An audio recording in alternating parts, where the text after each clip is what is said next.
Hello and welcome to EngLearn. If you're a student studying for AS Level English Language 9093 exam and you're still kind of confused about how to approach text analysis and how to explain effects of certain language devices on the reader, this video is for you. If you're not subscribed already, click the bell button below to get notified every time I post a video, and we're going to have some amazing videos in the future, or at least I'm planning so. And today we're going to do the text analysis for 4 different texts. And I'm going to go really into detail explaining everything that you really need to know when it comes to text analysis in this exam. Well, everything might be a bit too much to say for just a single video, but a lot of it at least. So this is going to be a kind of a chatty video. I haven't pre-scripted this, but it's going to be really useful because we are going to go through kind of the process and the thinking process that you go through when you are analyzing a text. We are going to do 4 simple texts, so they're not of the level of complexity when it comes to the text that you have in the exam, but these texts are really, they have all the language devices that you would find in these texts have the language devices that you would find in your typical exam, and they're going to be really useful because you're going to be practicing the skills that you will have in the exam as well with simpler text, so you're not so overwhelmed. So we're going to start with this first text that we have here, and this is obviously a commercial or an advertisement for a kind of foundation, a kind of makeup. So we're going to look at it. I've put a photo here so that you kind of get the idea of what they're going for.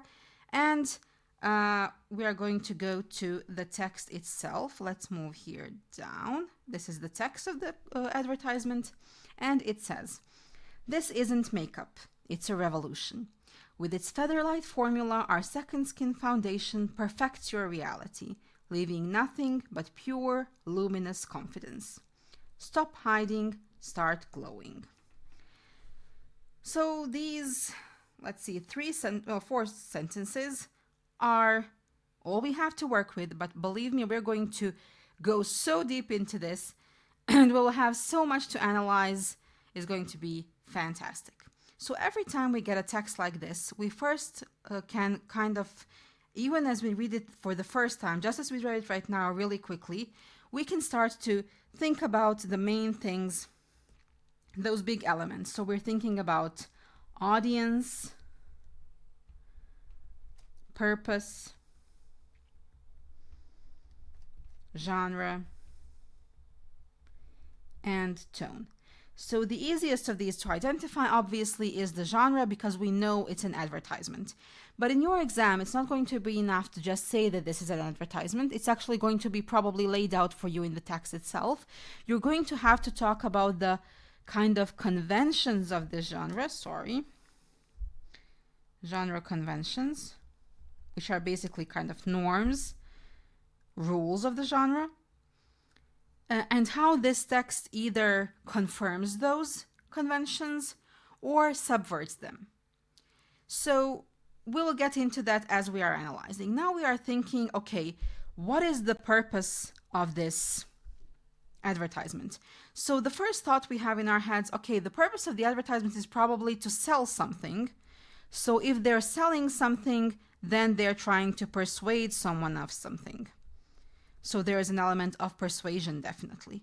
But it is not enough in your commentary, in your analysis. It's not enough to say the purpose of this advertisement is to sell. That is the starting level of analysis, but it's really just scratching the surface. You need to say, what are they selling and who are they selling it to? Okay, so they're selling makeup. We can assume makeup is for women, so audience are women.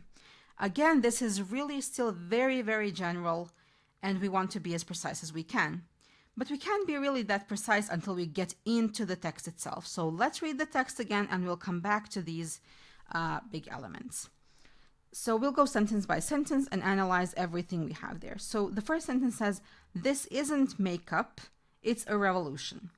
Okay, so as soon as we have this idea of this isn't A, it is B, it isn't something, it is something else, we have established some kind of contrast. Okay, not just makeup, it's a revolution. Okay, but then we need to think about the keywords in this sentence. The keywords obviously are makeup and revolution. And we need to think about the connotations of those words. So connotations are always going to be really important for us. So what are the connotations, those extended meanings, additional meanings of the word? Okay, so makeup is the thing that you put on your face. That's denotation. That's its basic definition. But when we think about makeup, what do we think about? We think about our physical appearance. So makeup is something that is connected with something that is very physical. It's something we use every day. And so it's kind of ordinary. It's common. It's everyday. On the other hand, what is a revolution? Okay, well, it's definitely not physical. It's more kind of social or philosophical even. So that's obviously difference. And it's definitely not ordinary. It's definitely not everyday. When you have a revolution, that's a serious matter. It's something that is very unusual.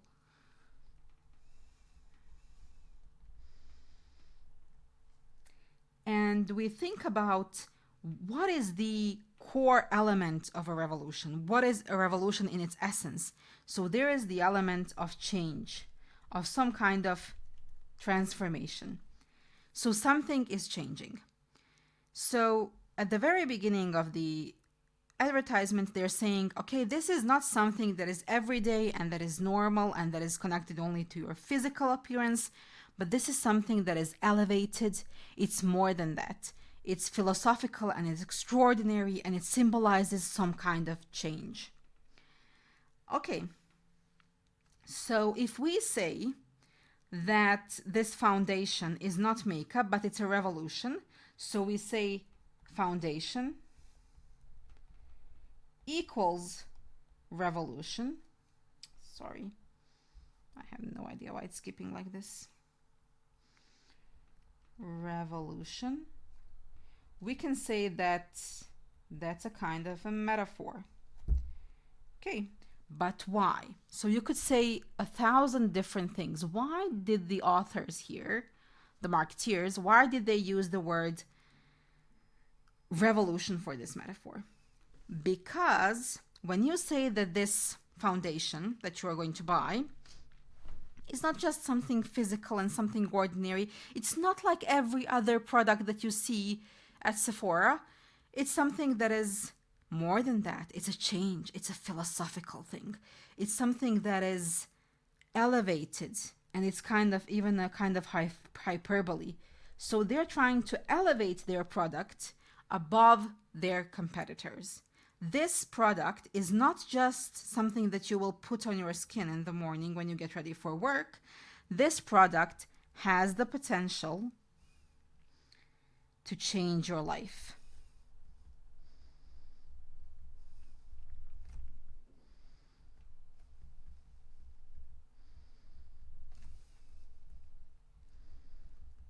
Okay. So they've created this kind of a luxurious, elevated feeling when it comes to this product. Let's move on. So they say, with its featherlight formula, our second skin foundation perfects your reality. So if we look here and then we think about, if you are faced with a sentence like this, let's say, and you really don't know what are you going to analyze here, you're not sure what to say about any of these things, look for those words that kind of pop off the page for you, words that are slightly unusual, that seem like they're out of place there maybe, or they're a bit more advanced, they're interesting in some way. So here, that's the word featherlight. It's the adjective featherlight. They didn't just say that with its light formula, with its, I don't know, simple formula or whatever. They said with its featherlight formula. So first of all, we have the alliteration here, featherlight formula, but that's not really important. You wouldn't have much to comment on that. You could just say there's alliteration. But what's more important than that is this idea of it being featherlight.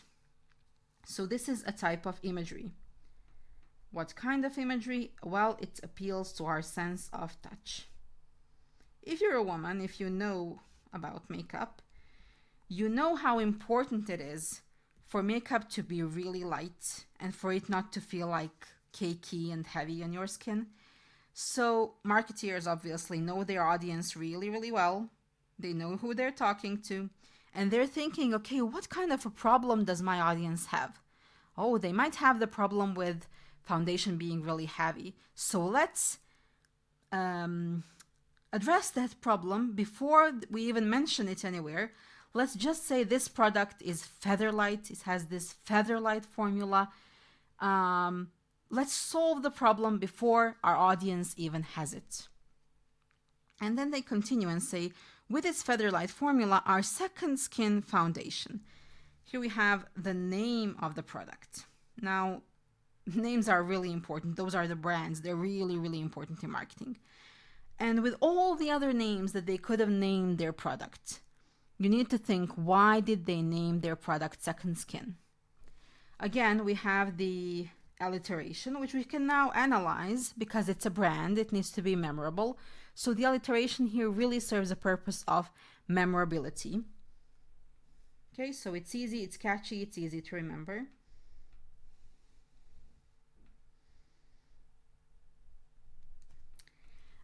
But then you also think, okay, what does that second skin imply? And again, we're going back to that sense of touch. If this foundation feels like your second skin, then it's so natural and so effortless and so flawless. It has these connotations of being natural and effortless and flawless. You don't even notice it. It becomes an extension of your own skin. So the name itself reinforces this idea that it's a featherlight formula. And that's something all women want. You want the foundation that basically isn't there. Okay, and then they say this foundation perfects your reality. Again, they could have said a million other things. They could have said, this foundation makes you look really beautiful. This foundation makes you attractive. This foundation hides your acne. They could have applied all these physical attributes where they mention your physical beauty. But they didn't. They said perfects your reality. And this is a kind of elevated language. Again, slightly philosophical.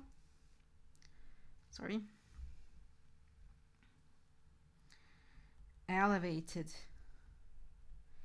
language, abstract language. They're not speaking about physical appearances here. This is not something that is physical and everyday. This language is abstract. Your reality is perfected. So we're going back to that beginning. They're not really talking about makeup anymore. They're talking about some more complex ideas. So it perfects your reality and it leaves nothing but pure, luminous confidence. So we have two adjectives here. It's a noun phrase with two adjectives and a noun. Let's analyze the adjectives. So we have the words pure and luminous. Obviously, the entire noun phrase, pure, luminous, confidence, has technology, has very positive connotations. Pure is positive, luminous is positive, confidence is positive. So what are the connotations of the words pure and luminous?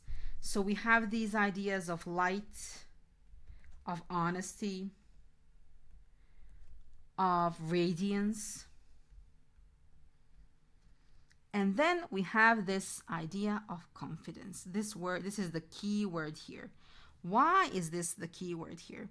Because remember, when we said that it's not enough to say that the purpose of this text is to sell you something, to sell you a product. It was not enough to say that the purpose is to sell. We are thinking about now about what are they selling. They're not selling you the fact that the foundation is hiding your acne or the fact that it hides imperfections or whatever. They're selling you the feeling of confidence.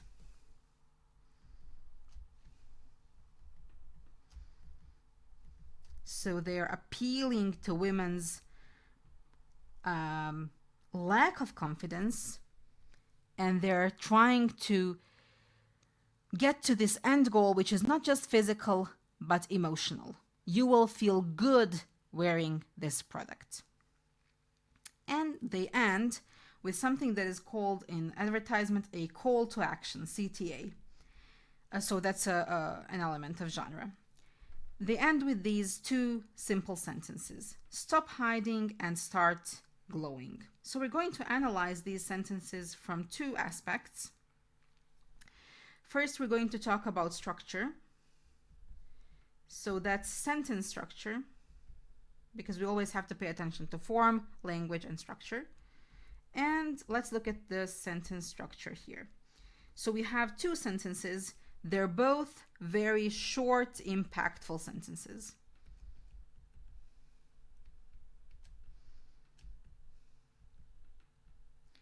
And if we think about grammar and grammatical forms, those two sentences are in the form of imperatives.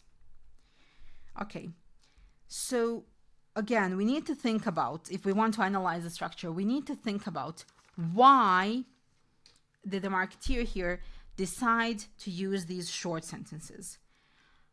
So we think, what would be different if they said, for example, instead of saying these two sentences, stop hiding, start glowing, what would happen if they said, we created this foundation so that you would no longer feel the need to hide and would instead feel comfortable enough to radiate and glow. That's a really long sentence. And it simply doesn't have the kind of direct impact on the buyer who is going to now go and buy that product as stop hiding, start glowing does. So short sentences are always really impactful. They have an emotional kind of impact. Okay, the next thing I want to talk about when it comes to these two sentences is, again, the contrast. So we have very direct differences, very clear contrast between these imperatives stop and start. So the author of the advertisement directly tells the reader what to do. Stop hiding, start glowing, go buy the product that we're offering. And then we have these two words, hiding and glowing. So hiding is the negative current state that you are in, and glowing is the positive promised future state. So again, it really brings it all together structurally. If they said at the beginning that there's going to be some kind of a revolution, which implies a change, you are now going to make that change, and you're going to stop hiding and you're going to start glowing. So the entire text from the beginning to the end is now structurally connected with this theme of change and transformation. And this final CTA really ties it all together. So we can then conclude, going back to our initial big elements, we can conclude that the purpose of the advertisement is not just to sell a product. When, let's say, when you have a luxury, like a Rolex, a luxury watch brand, they are not selling watches. They're not selling this device that can tell time. Rich people don't want a device that can tell time. They can buy that for $2 off of Temu. Everyone can buy it for $2 off of Temu. The point is that they're selling this feeling of being exclusive and luxurious. When you own a Rolex, you succeeded. This social status of being successful. In the same sense, the people in this advertisement are not selling a foundation. If they just said, this is our foundation, it's fantastic, it covers your imperfections and you're going to look beautiful, they wouldn't be any different from every other brand out there. So they are appealing to women's emotions and their insecurities and their desire to be confident and beautiful and attractive and all of these lofty abstract ideas. And they're trying to get them to buy the product. Okay? So as you see, we have literally 4 sentences in this advertisement, and we can do such deep analysis of it. Okay, now let's move on to a different text. This text is a piece of travel writing. Let's read together.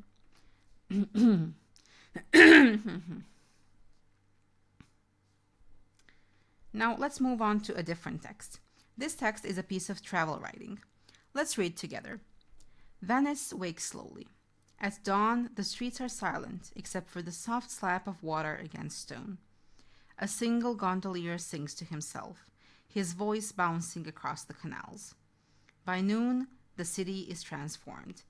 Crowds press over bridges, cameras flash, and the magic feels fragile.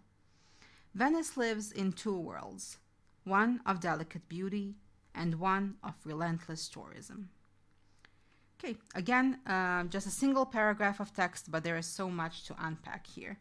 So we'll start again with all the big elements. So the genre is obviously travel writing. So we're going to have lots of descriptions, lots of details that the writer is going to guide us towards.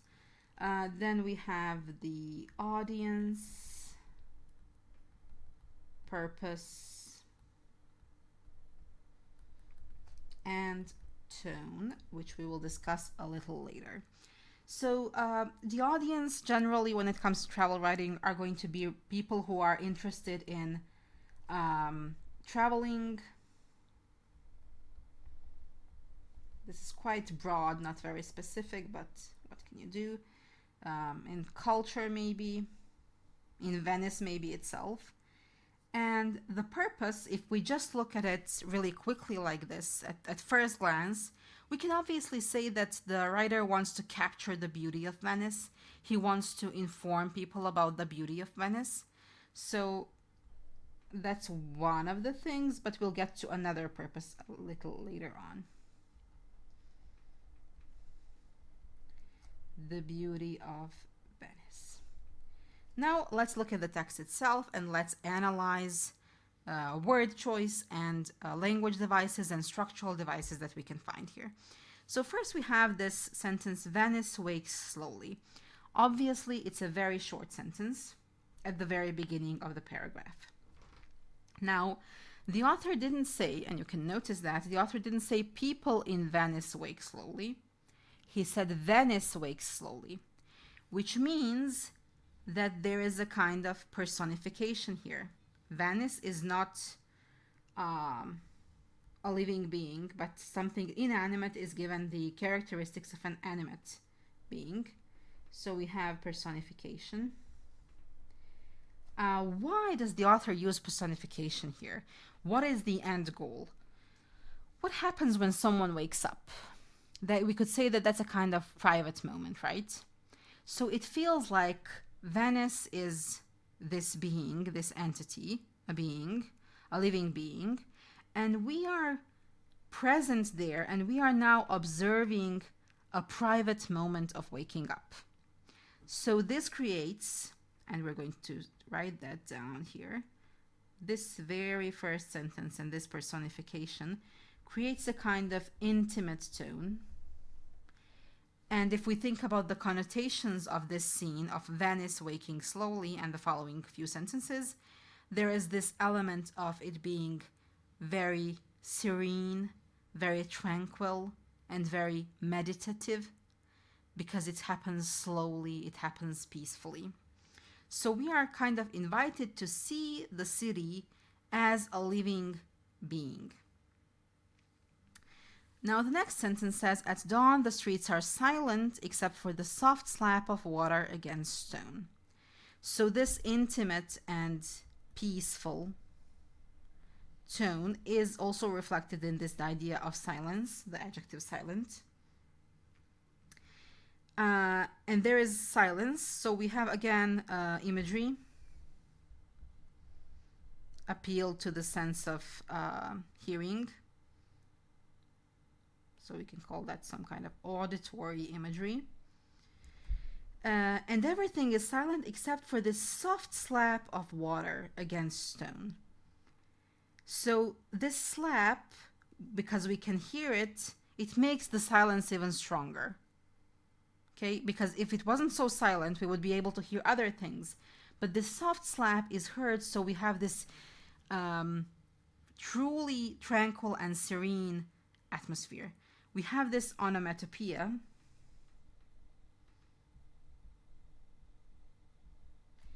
Of a soft slap of water. If you think about slapping someone or slapping something, it's usually very harsh, but we have this, it's kind of softened with the idea of it being a soft slap of water. Now we have some alliteration here, and it's actually not just alliteration, it's the repetition of the sound S, so it's sibilance, silent, soft slap, stone, and actually it does play a certain role.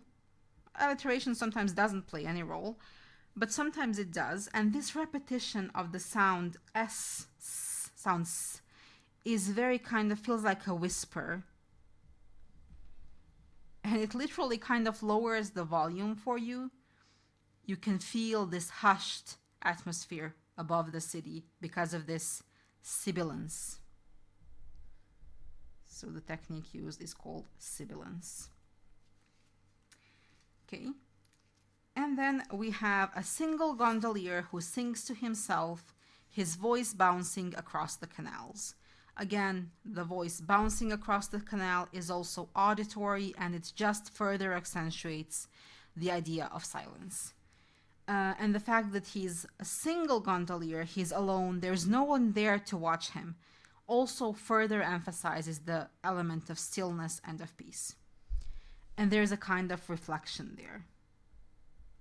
So not only does the author capture the beauty of Venice here, as it says, it gives a kind of romanticized, idealized image of it. So the author romanticizes Venice. It gives this idealized, reflective portrayal of it. It's very personal, it's completely untouched. So many words that belong to the lexical field of peace and tranquility, like again, silent, single, soft, and slowly. And then we have this structural marker by noon. So everything that preceded this had one type of tone, and now there is a shift in tone. At noon, something completely changes. And that change is captured in the word transformed. It's very final, you can't take it back. Simply put, the city is transformed. And what happens then? We have the dash, and then we have these three elements. Crowds press over bridges, cameras flash, and the magic feels fragile. So we have a list of three. And we still have imagery present in these two elements here. Crowds press over bridges and cameras flash. But that imagery is very different from the one we have up here. The kind of effect that is created through that imagery is completely different. So at the beginning we had this intimate and peaceful and reflective tone. But here, when you say that crowds press over bridges, we have this very powerful verb, to press. And when you think about something pressing you, or a crowd of people pressing you, just think about the kind of emotions you feel in your head at that moment. What does it feel like? That's the way you get to the effect. You ask yourself these questions. What does it feel like to be pressed in a crowd?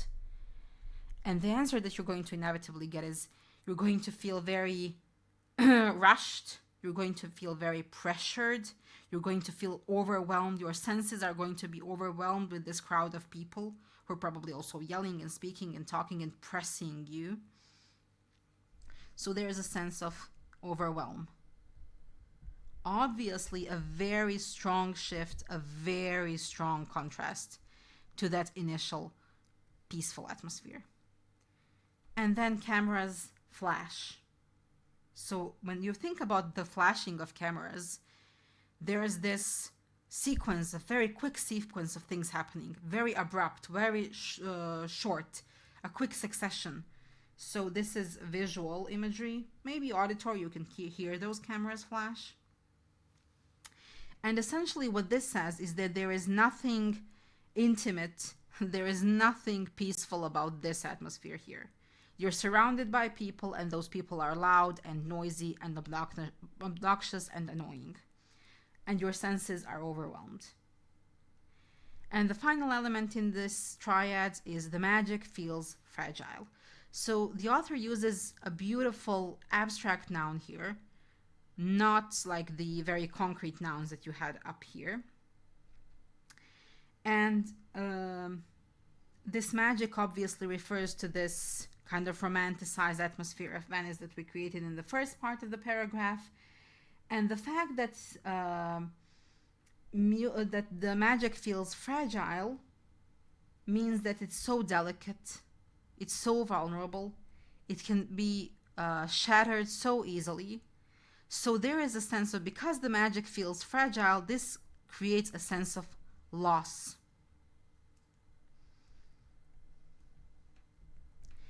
And what do you call a feeling when you had something in the past and that something was really, really good, and you're reminiscing and you're thinking about it? So it's a sense of melancholy. There's a sense of loss and a sense of melancholy.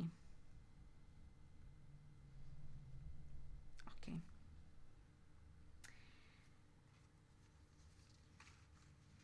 And the final sentence says, Venice lives in two worlds, one of delicate beauty and one of relentless tourism. So again, this entire contrast is just summarized in this last sentence.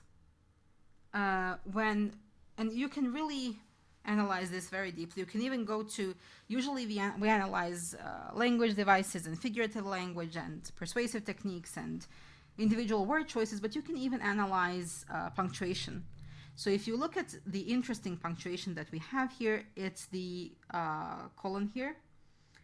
The colon serves the purpose of being a dramatic pause. So when you read this sentence, naturally you're going to pause there. And pauses are usually intended to make you think. So this is something you can apply not only to this text, but essentially to every text you read. In most cases, a colon means a pause where the reader is supposed to reflect on something.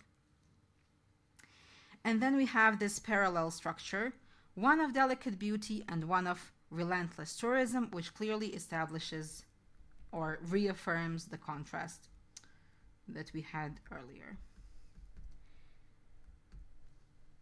So again, delicate beauty, which is fragile and vulnerable and precious, is contrasted with this relentless tourism, which is very aggressive and unstoppable. You can't stop it. So if you look back at the entire text, we had so many things to analyze, again, in such a short text. But we will go back to the purpose. And we said that the purpose is to capture the beauty of Venice and to romanticize it. But if we look at the text as a whole, we're going to, if we're very observant, we're going to notice there is another kind of hidden agenda here, and at times not so hidden, honestly, to critique or criticize the rise of tourism in this beautiful city. So, and maybe to persuade people to not support that rise of tourism. So the tone has shifted. We forgot to write that down here. We could say that the second part, the tone is hectic, melancholic, overwhelming, And it's really, really important structurally to notice that shift. So with this text as well, I hope you really noticed how in a very short text, you are able to analyze a lot of things if you know how to ask the right questions and ask yourself how does the writer want to make you feel? What are the emotions you're supposed to feel? And through that, you're going to get to the effect of different language devices. Okay, we're going to continue with the next text.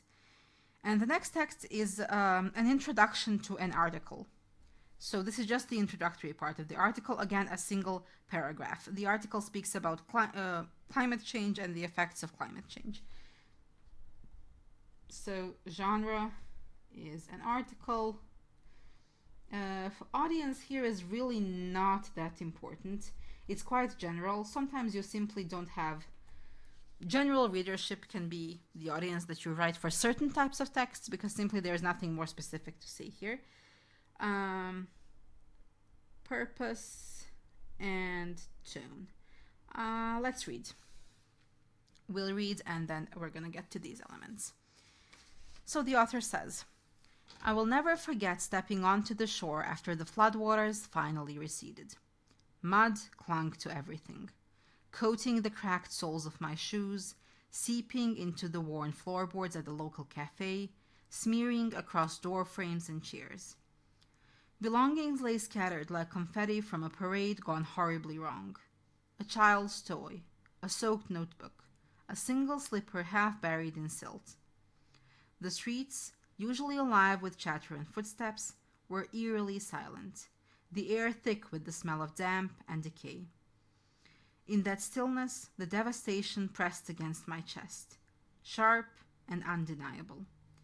It was a visceral reminder that climate change is not a distant statistic. It is immediate, relentless, and unforgiving. So, by reading this introduction, we can say that obviously, with the very fact that it begins with the personal pronoun I, it's some kind of a personal narrative, a personal reflection. Now you're going to hear me saying in lots and lots and lots of my videos that anecdotes or storytelling are a fantastic way to start your articles and speeches and some other types of text as well. And this is what the person is doing here. They're giving a personal narrative, their own story, an anecdote of what happened to them. To make this, the purpose of that, the paragraph here is to make this abstract notion of climate change that we don't often feel in our everyday lives, to make it relatable and to make it something that the reader can identify with. So when the author says, I will never forget, the author primes us for what is coming next. There is a kind of foreshadowing. If you are speaking about an event that you will never forget, obviously something shocking, something very intriguing is coming next. Something significant, and that creates anticipation. If it's something you'll never forget, I want to hear it. And remember, when we're analyzing text like this, we can really learn a lot about writing too. So if she starts her text with, I will never forget, that is the way to hook the reader in. I want to know what is this thing that you will never forget.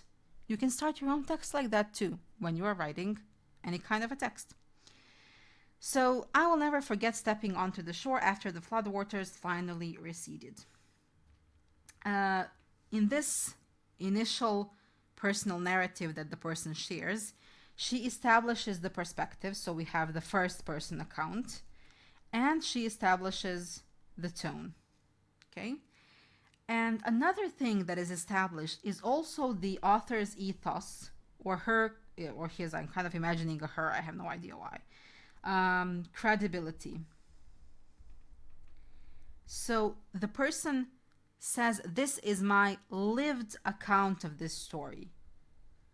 This is not an abstract notion that there's climate change out there somewhere. It's something that happens to people.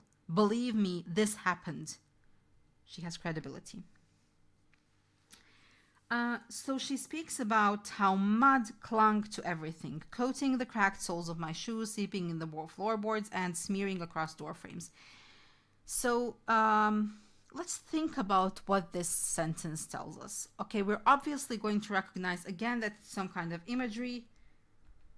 There is, as soon as there's a description, there's imagery. So we just think about, okay, what kind of sense is being evoked? The first kind of sense is obviously visual. As soon as she says mud, we can imagine mud. Brown, dirty, disgusting. But let's look at the verbs that she used to describe the mud. So she says mud clung to everything. Coating the soles of shoes, seeping into the floorboards, smearing across door frames and chairs. So again, we have a kind of personification here. Mud is presented as this personification. Mud is presented as this living creature, as a kind of an enemy that gets everywhere. It clings, it coats, oops.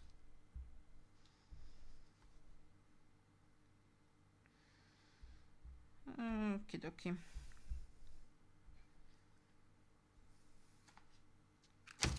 Okay, nothing got saved, but show must go on. So mud clings to everything. And it's personified as a kind of living being. And the main characteristic of that mud is that it's everywhere. It clings to everything. So there is this idea of it being very pervasive, very overwhelming. And in addition to it being visually horrible, you can also feel this tactile imagery. You can feel it clinging to you. It's sticky. It's disgusting. And you have this kind of palpable contamination. You can feel it with your touch. It's gotten everywhere. Okay, belongings lay scattered like confetti from a parade gone horribly wrong. If we have the word like, we have a simile. Now, why is this simile particularly effective? Similes are kind of hard to pull off. They are usually very cliched and corny, but this one is quite good actually. The reason why this is so good, I'm gonna have you try and guess it before I tell you the reason. So we say belongings are like confetti from a parade gone horribly wrong. Why would she compare belongings with confetti? Again, we're thinking about connotations. Whenever we think about word choice and why a writer, an author, chose a certain word, we're going to think about connotations. Confetti has a very positive connotation. A parade has a very positive connotations. There is a celebration. Something great is happening. But this is a parade gone horribly wrong. So it's a kind of irony, we could say. She's comparing something very negative, like people have lost their lives and they've lost their belongings, everything they have. She's comparing that with something positive because it creates this stark contrast in your mind, and contrast is always good. Contrast is so fantastic in writing, and whenever you can use it, if you're going to use it effectively, you really should. So what are the belongings that are lying scattered like this? So a child's toy, a soaked notebook, and a single slipper half buried in silt. Again, very strong visual imagery described through a list of 3. If you were going really, really, really deep, you could say that this is a figurative type of figurative language, a figure of speech called a synecdoche.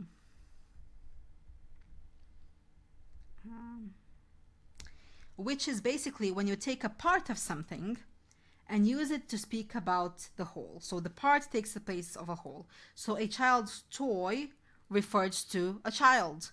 A notebook refers to a person who had that notebook. So these belongings represent the people. So there are children who were affected by this flood. There are students who were affected by the flood. There are adults who were affected by the flood. This is really, really deep analysis. You don't have to go there, but maybe it's good to know. And then again, we go to the auditory imagery, which also has contrast. The streets, usually alive with chatter and footsteps, are now eerily silent. You can see how these texts are kind of similar in a sense. There is strong contrast in most of them. Contrast is really widely used, and you're going to, as you are going through different texts and you're doing this more and more, you're going to be noticing it everywhere. And there is contrast. Normally, the normal situation is that there is sound, there is chatter, there is footsteps. But now there is this absence. And the absence of all of those things, the chatter and the footsteps, means the absence of life. There are no people here.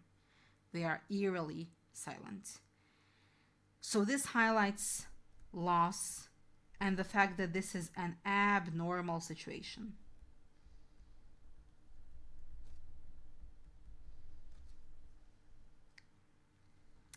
And the air was thick with the smell of damp and decay. Damp and decay, obviously this being an alliteration, and damp and decay have very negative connotations. And we have again the imagery and the sense of smell.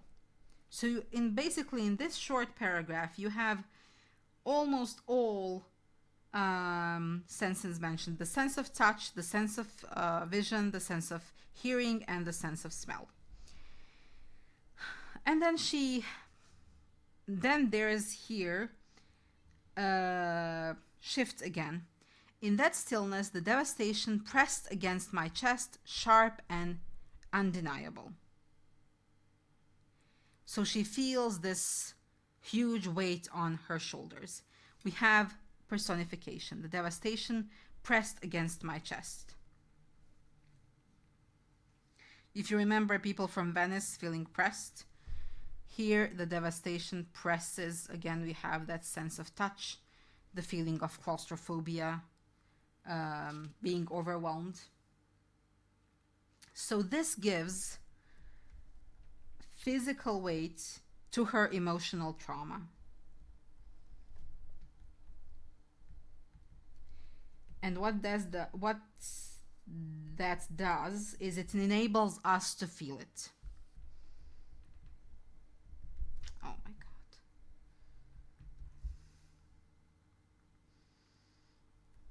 To her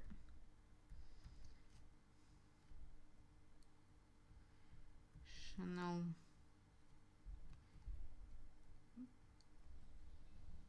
trauma. Because we feel it pressing against her chest. It was a visceral reminder that climate change is not a distant statistic.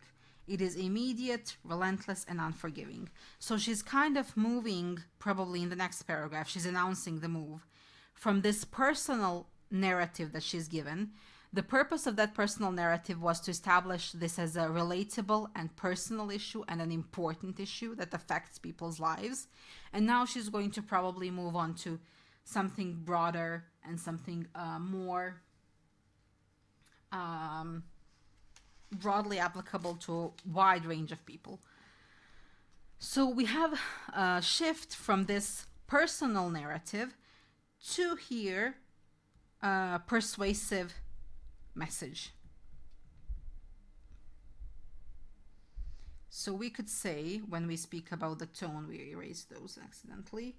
So the tone goes from being reflective and personal to urgent. She is urging everyone that this is really important.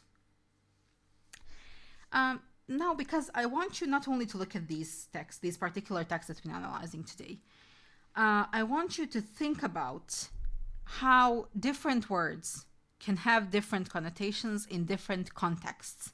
So if you remember the text we talked about earlier, which is the text about Venice. It all got erased, never mind. And we talked about how silence was an element of peace and tranquility and serenity and meditation and so on. And there was a single gondolier and we could hear him. And now we have that same silence, but it's eerily silent. And the belongings lay scattered. And there is this stillness that surrounded her and in her devastation. These words, silent and stillness and lay, are no longer positive. They have a very negative connotation of discomfort and loss and absence. So you really need to be looking at the entire tone and the text as a whole and constantly thinking about the structure and the form and language and how all of those things shape meaning in these concrete elements. So I hope you understood the point of this introduction. And now we will move on to the next text. And this is the last text we'll do today. And it's a bit different from the ones before, but also it has some of the same elements in a different light again. So this is from a narrative. It's a story. And you can really use this one when you are preparing for writing. Now, I included a picture just to make it easy for you to imagine it again. And the text reads, "The corridor narrowed around him, wallpaper brushing his shoulder. Above, a lone bulb flickered, each blackout stealing his breath before flaring back to life. At the far end, a door waited. From behind it came a sound. Soft, uncertain, too close to silence. He moved forward, pulse quickening, bracing for whatever might break it." Okay, let's get down here and analyze the paragraph. So we said again that this is a short narrative excerpt. It's a story.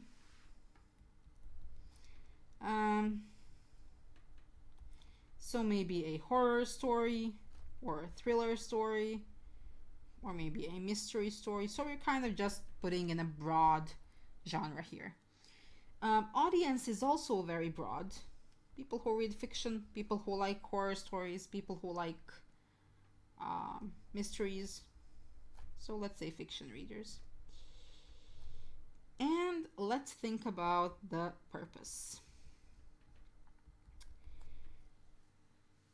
Let's say that this is at the beginning of the story, at the very beginning of a novel, for example. What is the author doing here? The author's purpose, which is very closely tied to the tone of the paragraph, is to establish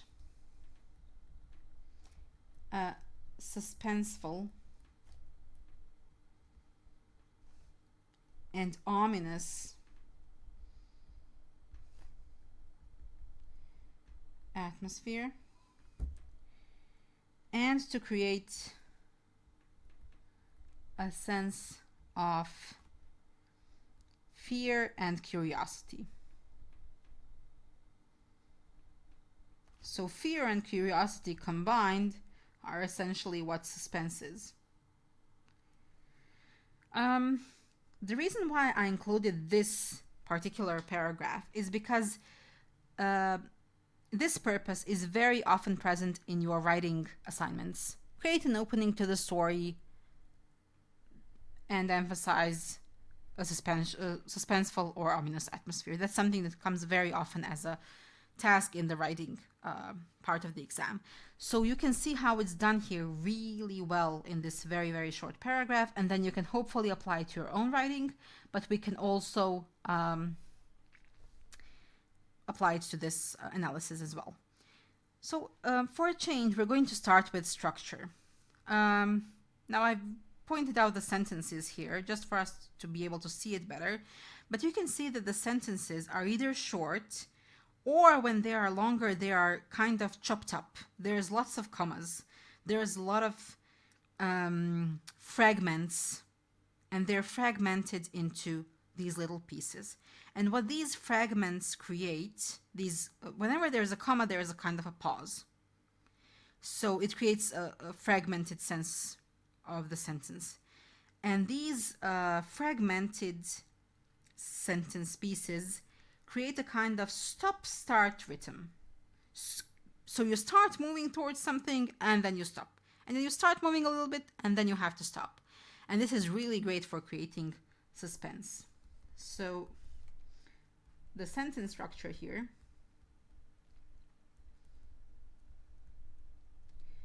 creates a start-stop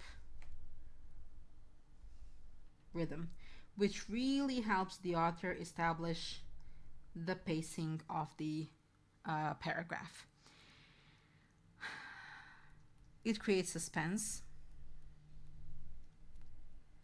and there is a sense of immediacy.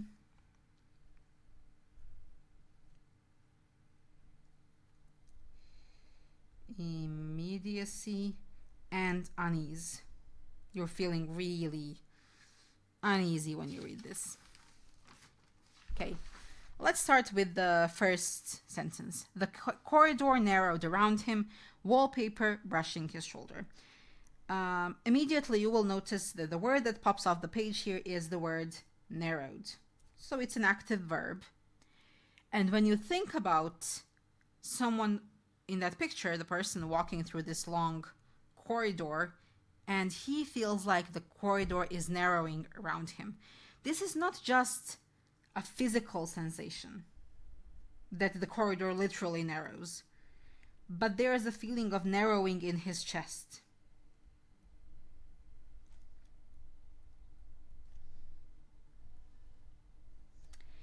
So he feels this kind of a psychological claustrophobia. He is feeling oppressive. The corridor feels oppressive. He feels like he is trapped. There is nowhere to go. If the corridor narrows around you, you have nowhere to go. You're completely trapped. And when we use this personification again, wallpaper is brushing his shoulder. What does it feel like? It feels so uncomfortable. It feels like there is this sense of unwanted touch. The wallpaper is personified and it's holding him, it's grabbing hold of him in a way he really doesn't want. So it feels like it's done on purpose. So all of this creates a sense of closeness of danger. There's danger nearby. It's not there yet, but it's gonna be there. Okay. So if you think about this, just this first sentence, not even the rest of it. If you think about this, the corridor narrowed around him, wallpaper brushing his shoulder. If you were to write this in exam, it would be so fantastic, because this is a fantastic example of a technique or a rule that's called show, not tell. Don't tell me that he feels afraid. Show me that he feels afraid. I feel afraid when I read this, and that's the purpose of creating a suspenseful atmosphere. Okay, moving on. Above, a lone bulb flickered, each blackout stealing his breath before flaring back to life. Remember earlier that Venice gondolier felt really good because he was all alone? And then in the second paragraph, the fact that she was alone and there was nobody there was eerie and uncomfortable. And here, this lone bulb is not a good thing again. So the bulb obviously represents light. And in this situation, light is really, really good. A very positive connotation. But this positive thing, this only thing that he has that is positive, even that flickers. It's not stable. It's not going to be constantly on. And you can imagine this for horror movies, really. It's so commonly used. So it's not stable. There is no stable sense of security here. He never feels at peace or at ease or safe. Safety is fragile. The environment is threatening, the physical environment. So notice here, as in the other text we discussed, there is this connection between the psychological and the physical. The environment is threatening. So naturally, when we have an environment that is threatening, we feel threatened. Oh my God. Okay.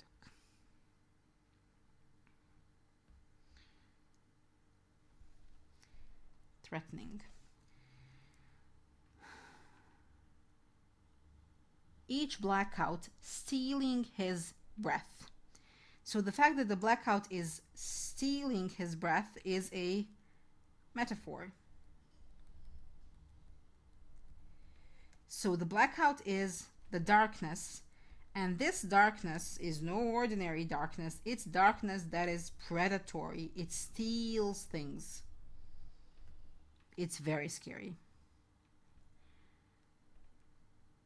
So again, we are linking the environment, the darkness, and all of these things. We're linking them with his psyche, with his fear. Each blackout stealing his breath before flaring back to life. It's only flaring back to life very temporarily. There is no constant relief. The relief is always very temporary. And that fleeting relief only further emphasizes the fear. In the same way that that lapping of water against the walls in Venice emphasized the silence, now the fact that he can breathe for a second when he sees that light only emphasizes the fact that he can't constantly breathe because it's so scary. Then we have this short sentence, and of course short sentences are always very important, very significant, very impactful. At the far end, a door waited. So in the distance, there was a door. And a door waits. You're not there yet. Obviously, the door is something scary. What's behind the door is scary. We aren't there yet, so there's suspense, but we are gonna get there, and it's going to be scary. That's what the author is saying. So the fact that the door waited is obviously a personification. Doors can't wait. Vacation.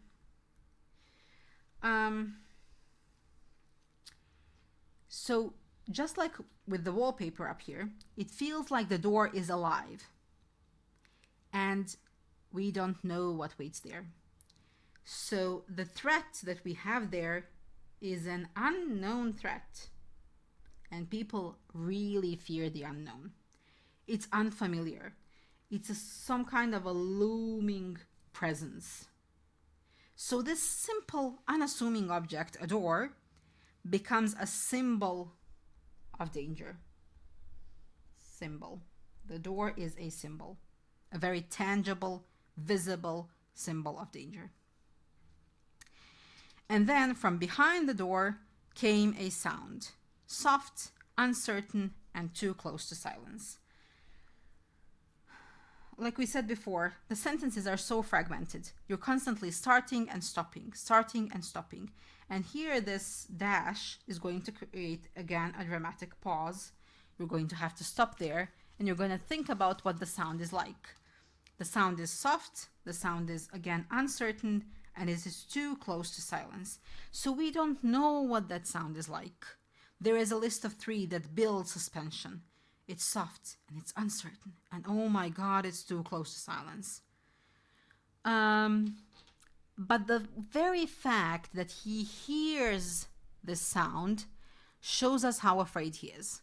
Because when we're really afraid and where there is silence around us, we have this heightened sense of hearing because we're so afraid. So again, there is external stimuli, like these sounds or these scrapings against the wallpaper, which are reflected on his internal mind. So finally, we get to a bit of an action. He moves forward. Despite his fear, he is brave now. He's moving forward. But his pulse is quickening. Again, we can hear it. We can imagine it in our heads. There's this physical expression of his psychological fear. And he is bracing. And then this is such a great word for creating suspension. When you are bracing for something, the danger is not there yet, but you know there is foreshadowing. It's absolutely going to come.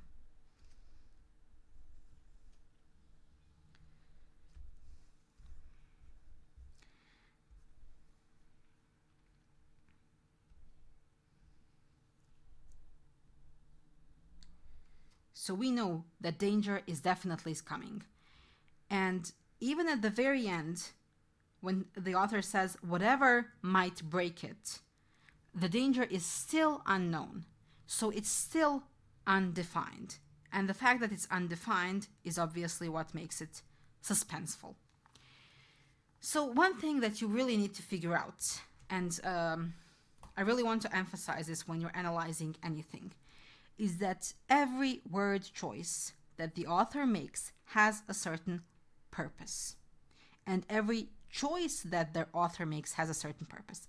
In this case, the author chose to make the perspective a limited third-person narrator.